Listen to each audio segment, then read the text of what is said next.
मैं जानता हूं आप तीनों यही हैं, किंतु मेरा हेतु आपसे युद्ध करना नहीं है, अपितु क्षमा मांगना है। मुझसे बहुत बड़ी भूल हो गई। उचित कहते थे आप भैया, पिताजी को राजपाट आपको समर्पित करना चाहिए। मैं आप में से किसी से भी क्रोधित नहीं हूं, सत्य कह रहा हूं मैं। यदि मैं आपकी जगह होता तो मैं भी वही करता जो आपने मेरे साथ किया।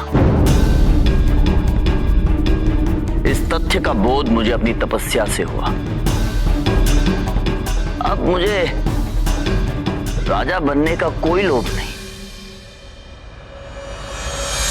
आप तो मेरे भाई हैं, मुझे क्षमा नहीं करेंगे?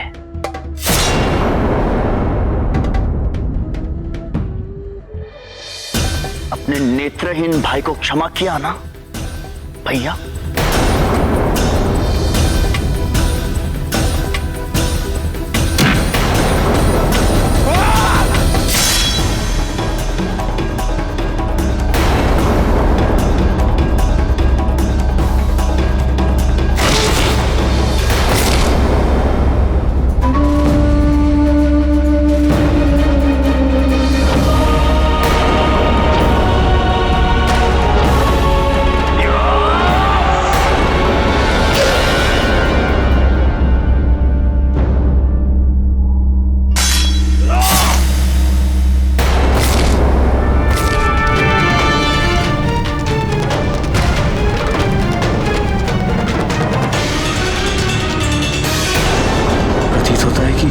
तपस्या के बल पर अंधा केवल ध्वनि से ही इन्हें मारने में सक्षम रहा है।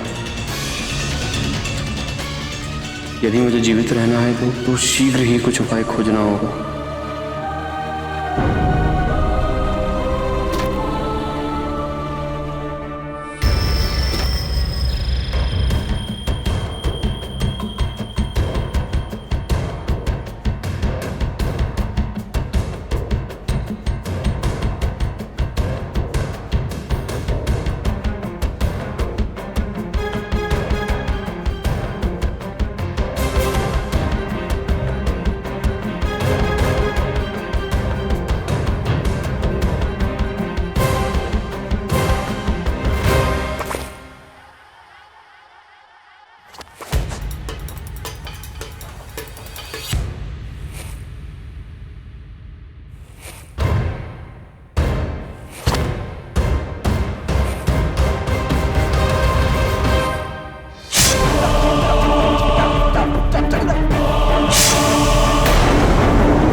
शिक्षा दी थी कि मैं अपने पिता की संतान ही नहीं हूं। चलिए अब आप लोग विश्राम कीजिए। मुझे तो मेरे राज्य का दायित्व संभालना है और आप लोगों के स्वास्थ्य का ध्यान भी तो मुझे रखना होगा। इस पीड़ा से तो अच्छा है हमारे प्राण ले ले अंधक। कैसी बात कर रहे हैं भैया? मैं आपके प्राण लेने नहीं आया हूं,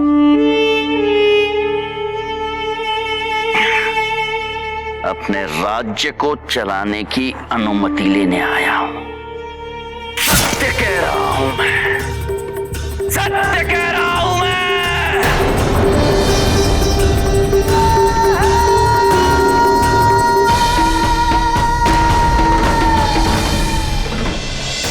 देखा गुरुदेव, देखा आपने ये क्या हो रहा है? मुझे तो अभी से दिख रहा है एक और समस्या, एक और युद्ध।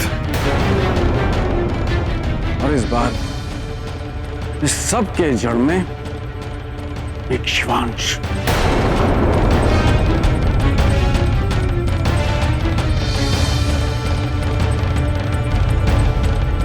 नहीं देवराजेंद्र, नहीं।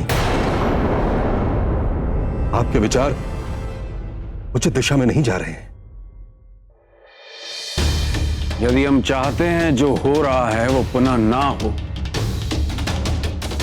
तो हमें वो करना होगा जिससे पूर्व हमने नहीं किया।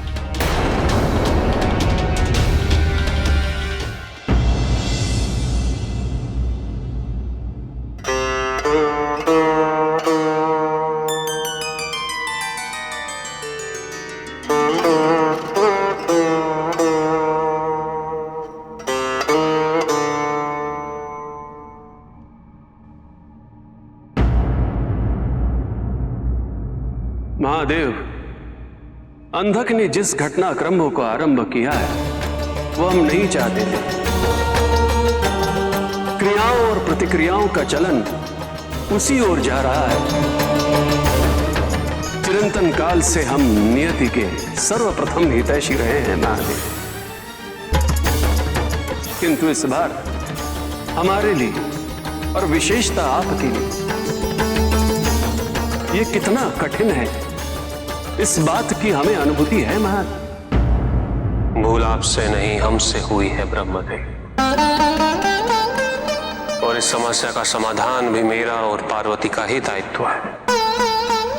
आत्ममंथन का एक मुख्य उद्देश्य आगामी समय के लिए स्वयं को एकाग्र करना है। इस समय आवश्यकता विवेक की रहेगी।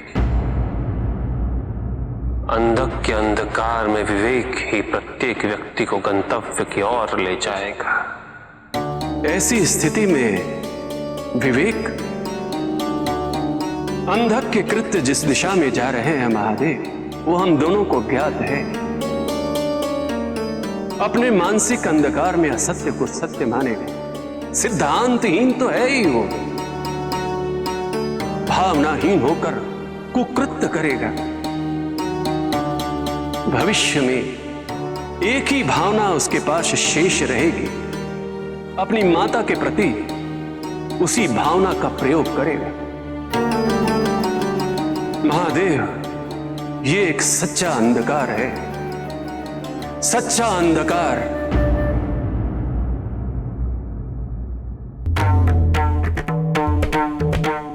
अंधक एक जीव नहीं ब्रह्मदेव, एक मानसिकता है। भविष्य में एक समय आएगा जब ये अंधा दुर्व्यवहार प्रत्येक दिशा में जन्म लेगा। जो कुविचार अंधक के मन में स्त्रियों के प्रति आने वाले,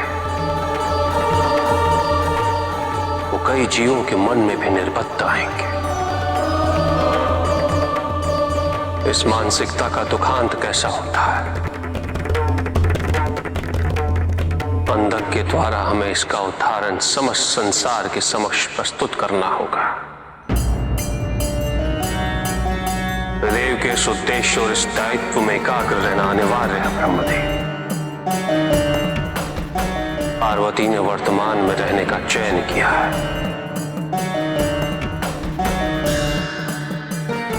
आदि शक्ति अपनी भूमिका इसी प्रकार निभाएंगी, और हमें पार्वती के इस निर्णय का सम्मान करना होगा। यदि भविष्य न देखना पार्वती का निर्णय है, तो हमें उसके इस निर्णय का सम्मान करना होगा। अंधक के कुविचार एक माता के नेत्र नहीं देखेंगे।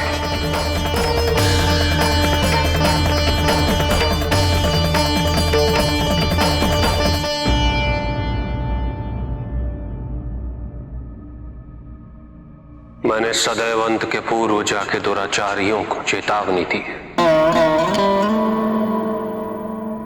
किंतु इस बार उन्हें आरंभ में ही समझाना होगा।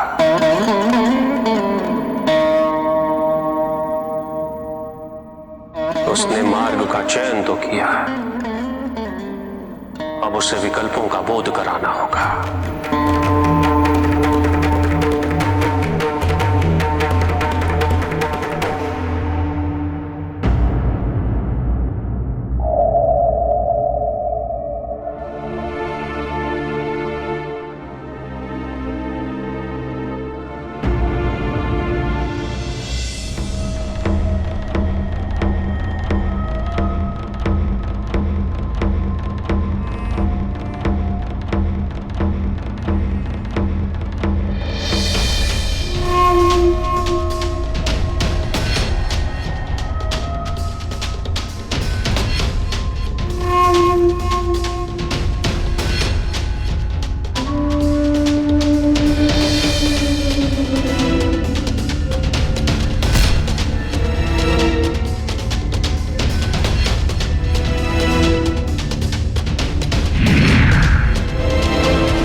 पुत्र, तुम ये उचित नहीं कर रहे पुत्र।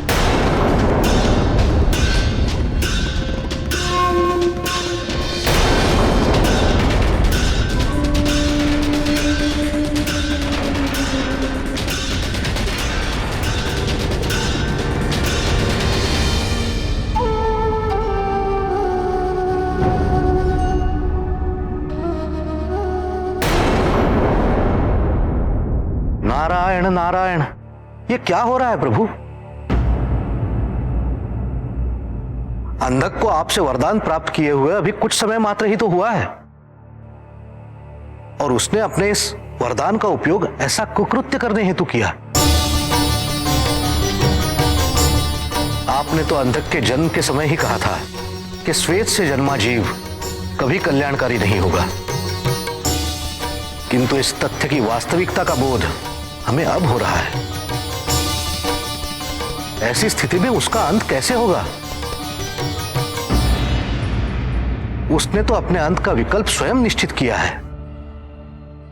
यह समस्या अत्यंत गंभीर है प्रभु। अंधक ने अपनी मृत्यु का विकल्प स्वयं निश्चित किया है,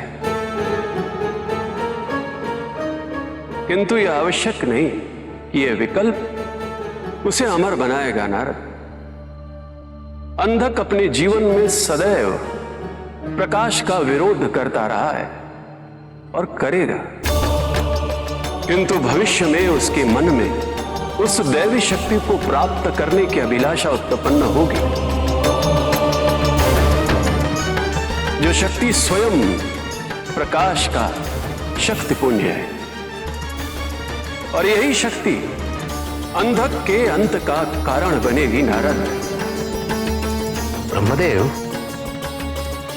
आपकी ये बात तो केवल एक ही ओर संकेत कर रही है। यदि ये सत्य है तो नारद, ये काल अंधकार का है। आज की रात्रि ने एक ऐसे अंधकार को पोषित किया है जैसे मानो सूर्योदय के पश्चात भी प्रकाश की अनुभूति नहीं होगी। न ही हिरण्य के राज में और न दशरथ के।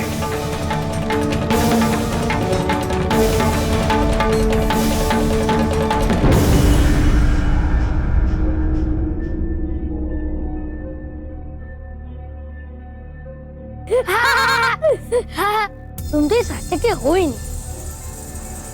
पिताजी तो तुम्हें कहीं से उठा के लाए थे, तो तुम कैसे राजा बन सकते हो? तो स्वयं नेत्रहीन हो तो समझ राज्य का मार्गदर्शन क्या करेगा? राजा तो मैं ही बनूंगा।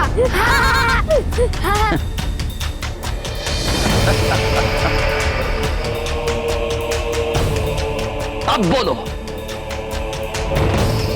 मौन क्यों धारण कर लिया? अंधक इस राज्य का राजा नहीं, केवल इस राज्य का, समस्त संसार का सर्वशक्तिशाली राजा मैं, अंधक।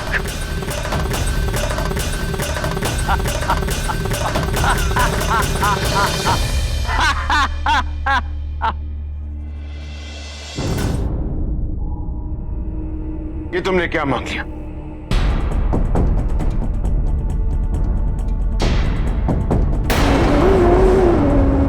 राम को 14 वर्ष का वनवास?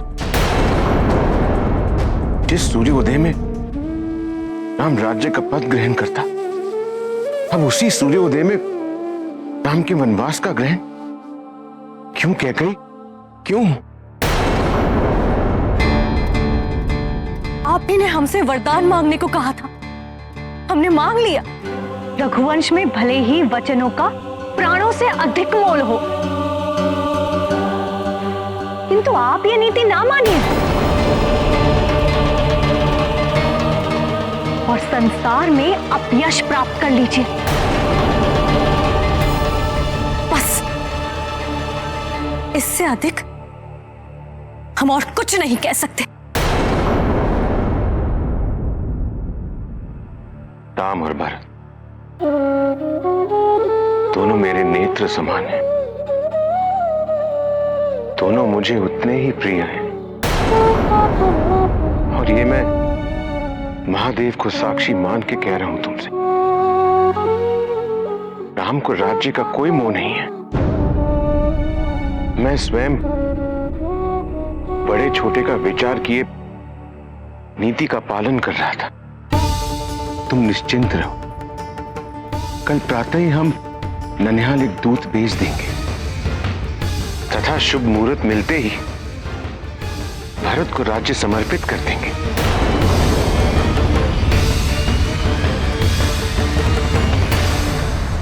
किंतु तुम्हारे दूसरे वचन ने हमें संकट में डाल दिया है। राम को 14 वर्ष का वनवास क्यों? तुम तो स्वयं राम से इतना स्नेह करती थी, तो ऐसा क्यों कह गई? हम सत्य कह रहे हैं देवी, राम के विरह में हम जीवित नहीं रह पाएंगे। कोई अन्य वरदान मांग लो जिससे हम नेत्र भर के भरत का राज्य अभिषेक देख पाए। आप केवल ये समझ लीजिए कि कल प्रातः यदि राम ऋषि का वेश धारण कर वन में प्रस्थान नहीं करते तो हमारी मृत्यु और आपका अपयश निश्चित है।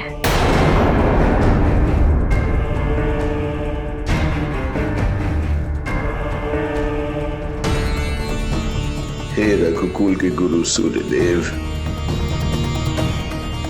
कल उदय मत होना। मेरे राम के विरह से मुक्त होने का अब यही एक पर्याय शेष है। सूर्यदेव उदय मत होना, मत होना। राम राम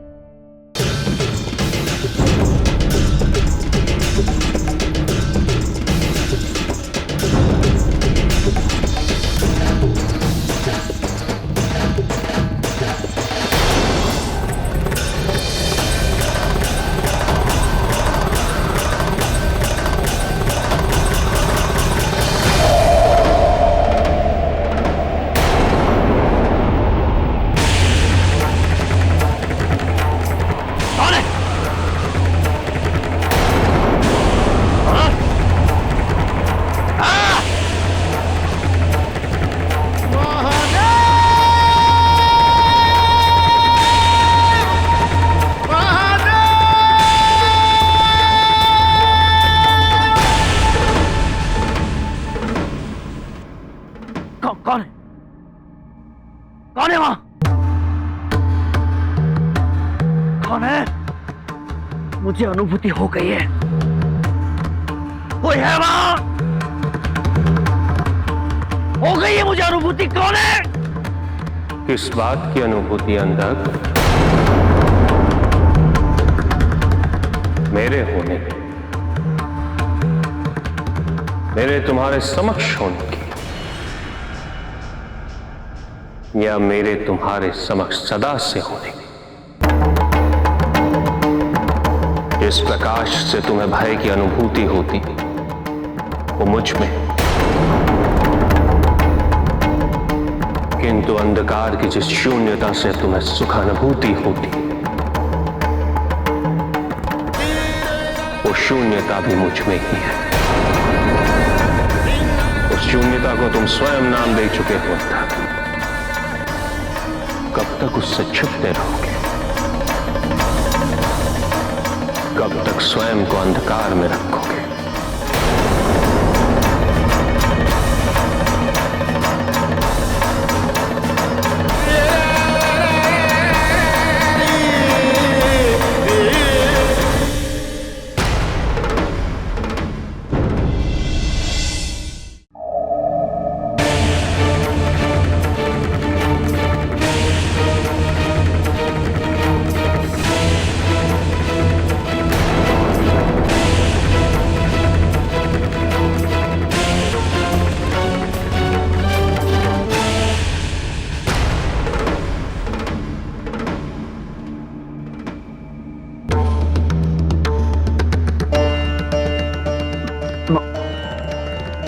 महादेव,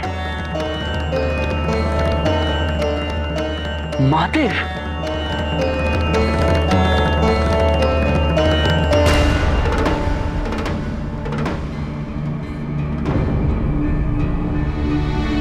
महादेव, आपके बारे में प्रथम देवऋषि नारद से सुना था।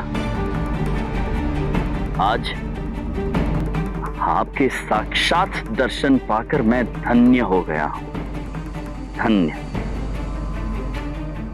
अपने इस भक्त का नमन स्वीकार करें, देवों के देव महादेव।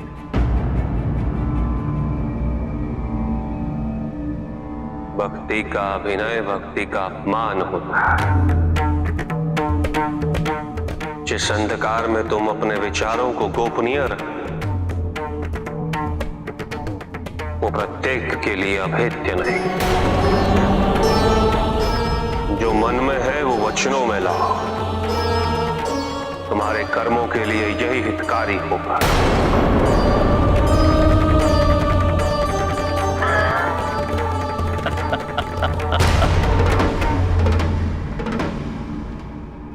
जीवन में प्रथम अनुभव हुआ है जब किसी ने अंधक के अंधकार को पढ़ लिया।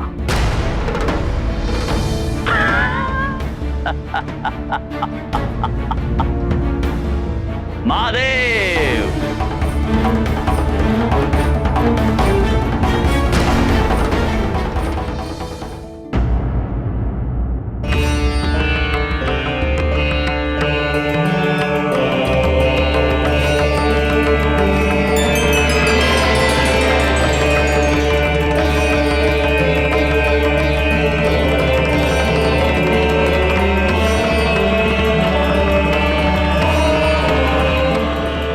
माता पार्वती,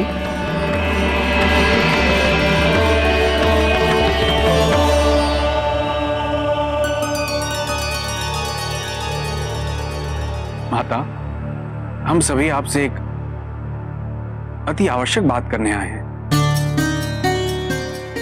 आपको तो ज्ञात होगा, अंधक की समस्या और इससे पूर्व भी जलंधर और अन्य कई शिवांशों के कारण ऐसी ही समस्या उत्पन्न हो चुकी है। देवराज इंद्र, जो भी कहना चाहते हैं स्पष्ट कहिए। जी माता, देवराज होने के नाते मैं हम सब ये जानना चाहते हैं कि शिवांश के विध्वंस का घटनाक्रम कब तक यूं ही चलता रहेगा? आप सभी निश्चिंत रहिए। अंधक को रोकने का दायित्व स्वयं महादेव और हमारा है।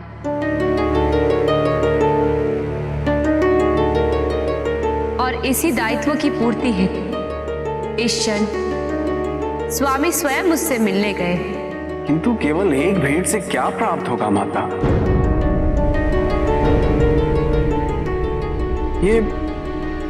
ये हम सभी को ज्ञात है कि अंधक उन लोगों में से नहीं है जिसका मात्र एक चेतावनी से हृदय परिवर्तन हो जाए। अतः इसके पश्चात भी उसके विध्वंस से हमें कोई सहायता प्राप्त नहीं होगी और इस आतंक के प्रसार के उत्तरदायी भी महादेव ही होंगे।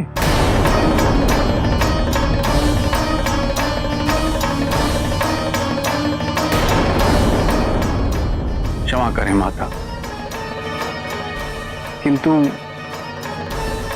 यदि महादेव शिवांश के दुष्कृत्यों की यूं ही अवहेलना करते रहे तो सृष्टि का सुचारू रूप से संचालन कैसे होगा माता?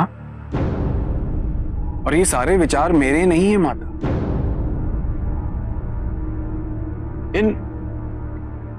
इन सभी ने महादेव के कारण पीड़ा सही है।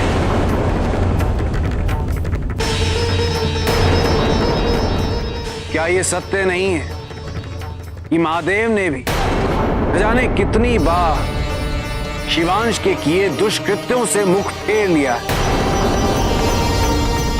महादेव ने भी न्याय के मापदंड बदले हैं। हमसे तो क्रुद्ध हो जाएंगे, इसीलिए आपसे कह रहे, आप ही उन्हें बताइएगा। महादेव से इस विषय में बात करने का औचित्य नहीं है। जो भी हुआ है वो हमारे कारण हुआ। हमारे ही कारण स्वामी का ध्यान कुछ क्षण के लिए हट गया था।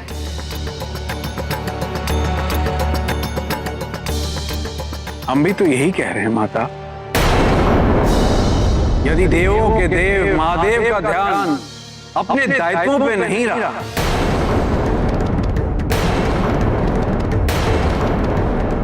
तो अन्य किसी से हम क्या अपेक्षा रख सकते हैं माता?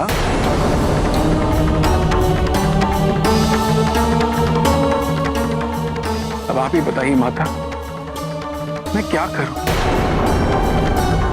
देवराज कृपा कर शांत हो जाइए। नहीं गुरुदेव, अब हम शांत नहीं रह सकते।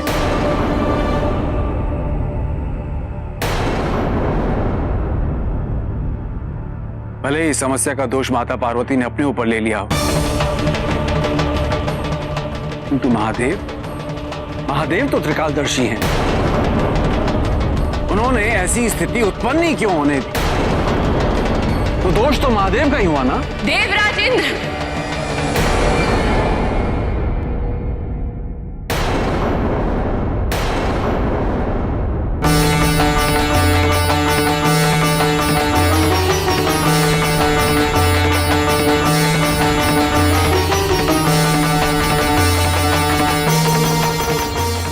आपको ज्ञात भी है आप किन के विषय में बात कर रहे हैं?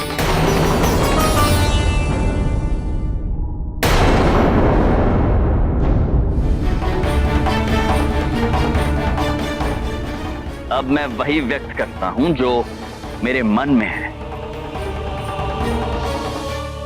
आज मुझे पूर्णतः विश्वास हो गया है कि मैं अत्यधिक महत्वपूर्ण हूं, विशेष हूं। अन्यथा प्रथम देवर्षि नारद और आज स्वयं आप मुझे दर्शन देने नहीं आते महादेव। मेरी कथा में आप इतने शीघ्र आ गए। बताइए महादेव, ऐसा क्या है मुझ में? इतना महान बन रहा हूं मैं या इतना भयंकर? तुम महान बनोगे या भयंकर, ये चयन तुम्हें ही करना है अंधक। तुम्हारी कथा सुखांत होगी या दुखांत, ये चयन भी तुम्हें ही करना। तुम में सुधार होगा क्या तुम्हारा उद्धार होगा, ये चयन भी तुम्हें ही करना है।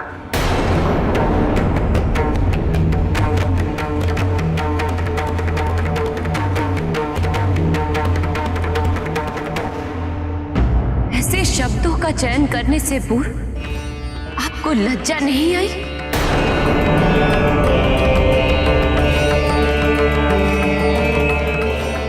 और आप सब भी देवराज इंद्र से सहमत होकर यहां आ गए। देवराज इंद्र की स्मृति कैसी है ये तो हमें ज्ञात है, किंतु आप सब भी भूल गए। अग्निदेव, जब आपने हमारे पुत्र के रक्षा हेतु उसे हमसे पृथक किया था, तब अन्य देवताओं के सहित हमने स्वयं आपको ये श्राप दिया था कि आप सर्वभक्षी बनकर सूची और असुचि में भेद नहीं कर पाएंगे। तब उस क्षण अपने पुत्र वियोग के बारे में विचार ना करते हुए अपनी ही पत्नी के श्राप से निवारण करने वाला कौन था? अपने इस रौद्र रूप को शांत कर लो पार्वती। मैं तुम्हें वचन देता हूं कि मैं स्वयं हमारे पुत्र को ढूंढ कर लाऊंगा। महादेव,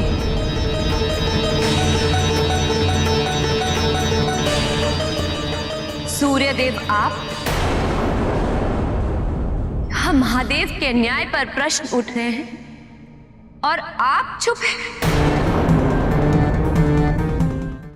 आप ये भूल गए जब समुद्र मंथन के पश्चात राहु ने आपसे प्रतिशोध लेना चाहा तब आपको न्याय किसने दिलाया था? तुम तीनों मेरी शरण में आए तो न्याय अवश्य होगा। महादेव ने।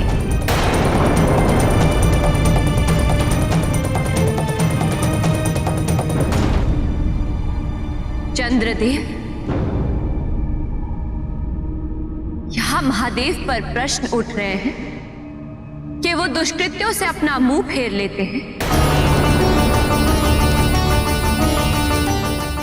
और आप चुप हैं। यदि प्रजापति दक्ष द्वारा दिए गए आपके क्षय होने के श्राप से महादेव अपना मुख फेर लेते तो क्या होता?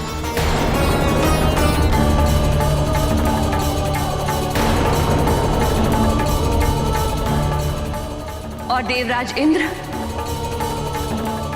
क्या आपको याद दिलाना होगा कि स्वयं महादेव ने न जाने कितनी बार आपका संरक्षण किया है, आपके दुष्कृत्यों को न जाने कितनी बार क्षमा करके आपको पश्चाताप का अवसर प्रदान किया है। यदि गिनना आरंभ करूं तो कदाचित ये युग बीत जाए।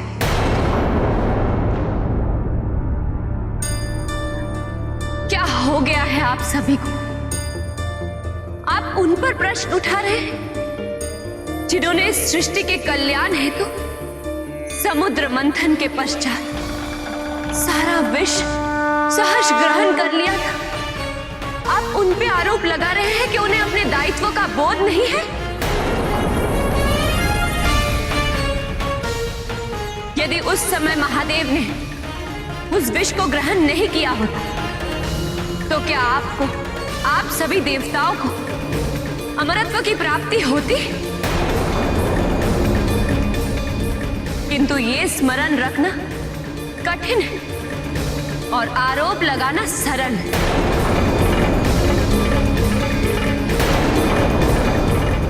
कुछ क्षण के लिए विचार करेंगे तो आप सभी को यह ज्ञात हो जाएगा कि आप में से किसी में भी महादेव पर प्रश्न उठाने का सामर्थ्य नहीं है।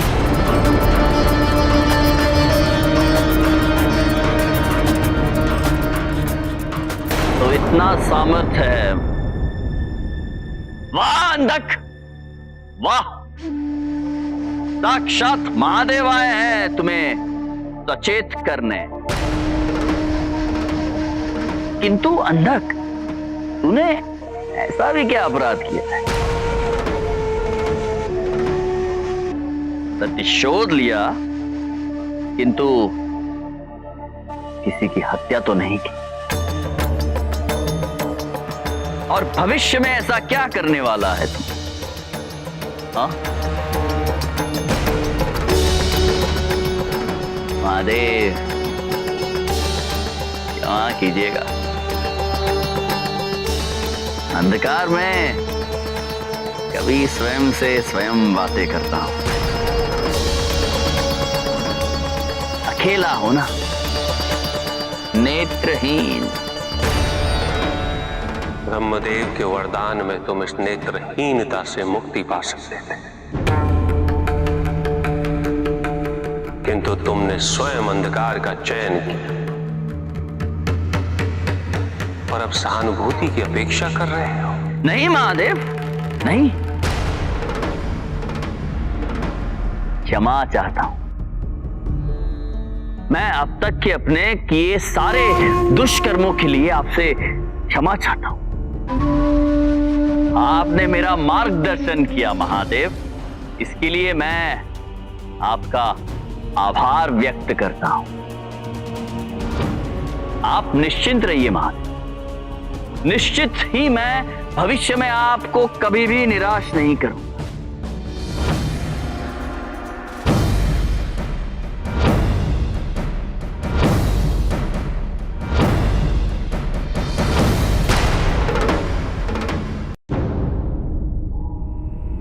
पिताजी,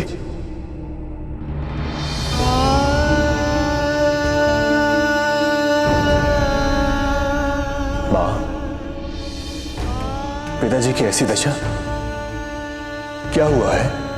समस्या तो यही है कि तुम्हारे पिताजी तुम्हें प्राणों से अधिक स्नेह करते हैं राम। इन्होंने हमें 2 वचन दिए थे।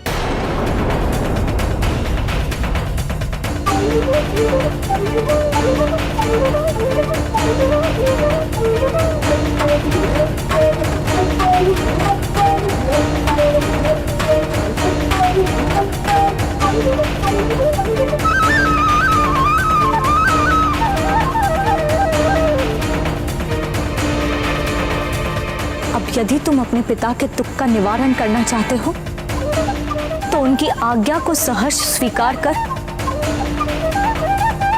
उनको इस धर्म संकट से मुक्त कर दो। अपने माता और पिता दोनों की आज्ञा का पालन करने का अवसर तो इस संसार में किसी सौभाग्यशाली को ही प्राप्त होता है। वन में जाकर ऋषि मुनियों से ज्ञान प्राप्त कर मेरा कल्याण होगा।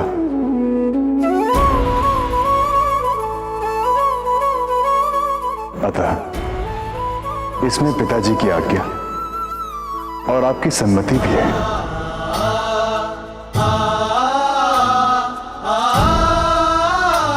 भरत को राज्य प्राप्त होगा, ये सुनकर ऐसा प्रतीत हो रहा है जैसे विधाता सब प्रकार से मेरे अनुकूल है। आप चिंता ना करें मां, पिताजी के स्वास्थ्य में सुधार आते ही मैं उनसे बात करूंगा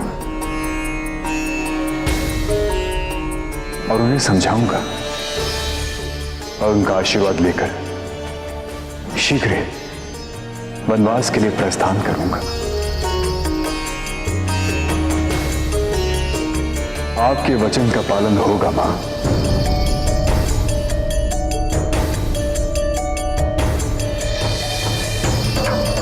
ये वचन केवल एक पिता का नहीं, रघुकुल के परम प्रतापी राजा का वचन है और रघुकुल की यही रीति सदा से ही चली आई है। प्राण चले जाएं पर वचन ना जाए।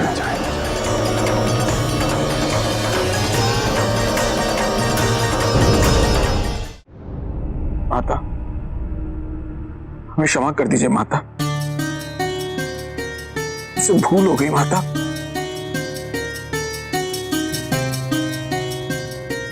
हम सभी तो महादेव की असीम कृपा और उनके कृत्यों से कृतज्ञ हुए हैं।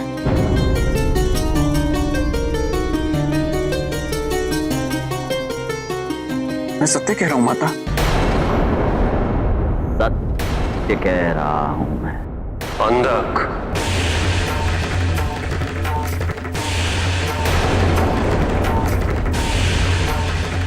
जिस दिन तुम्हें सत्य की सत्य में अनुभूति होगी उस दिन तुम्हें यह कहने की आवश्यकता नहीं होगी।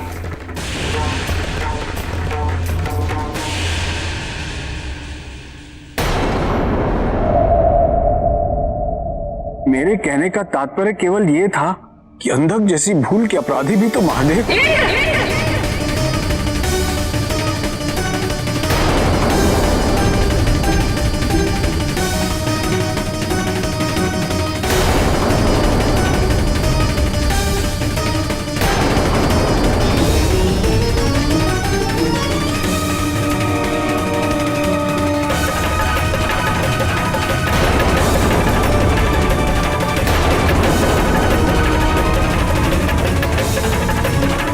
शांत हो जाओ पार्वती।